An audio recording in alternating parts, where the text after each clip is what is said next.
Et pendant qu'on s'évertue à essayer de sortir du nucléaire, 2 expériences solaires sont actuellement en cours dans les airs et sur mer, 2 projets suisses.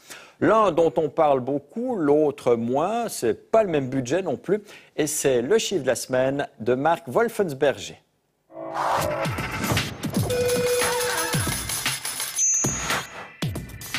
120 millions de francs suisses, c'est le budget initial pour financer le rêve de Bertrand Piccard, son avion Solar Impulse. Au final, la facture pourrait grimper à plusieurs centaines de millions de francs si on inclut tous les prototypes et les prestations en nature comme celle de l'EPFL. Parmi les sponsors, des marques prestigieuses, Nick Hayek avec Omega, la Deutsche Bank et même les ascenseurs Schindler. Pour les moins fortunés, il y a aussi la possibilité de parrainer pour 200 francs un des 12 000 capteurs solaires. En face, il y a Planète Solar, un projet beaucoup moins médiatisé qui vient pourtant de boucler la moitié de son tour du monde. La traversée de ce trimaran futuriste est gérée ici à Yverdon. Des bureaux modestes, des sponsors moins connus, un budget de 25 millions d'euros. Il ne joue pas dans la même ligue que Solar Impulse.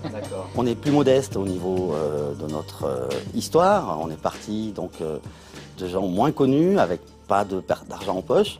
Mais on a beaucoup de fierté et beaucoup de plaisir d'avoir rassemblé le consortium. Leur principal bailleur de fonds est en l'occurrence un investisseur allemand qui a mis ses conditions. Il souhaite récupérer le navire pour son usage privé.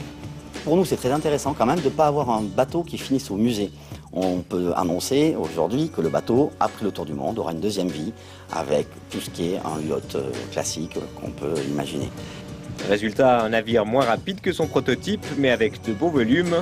250 mètres carrés habitables, capable d'accueillir toute une troupe de danseuses polynésiennes. Un luxe que Bertrand Piccard, lui, ne pourra jamais s'offrir.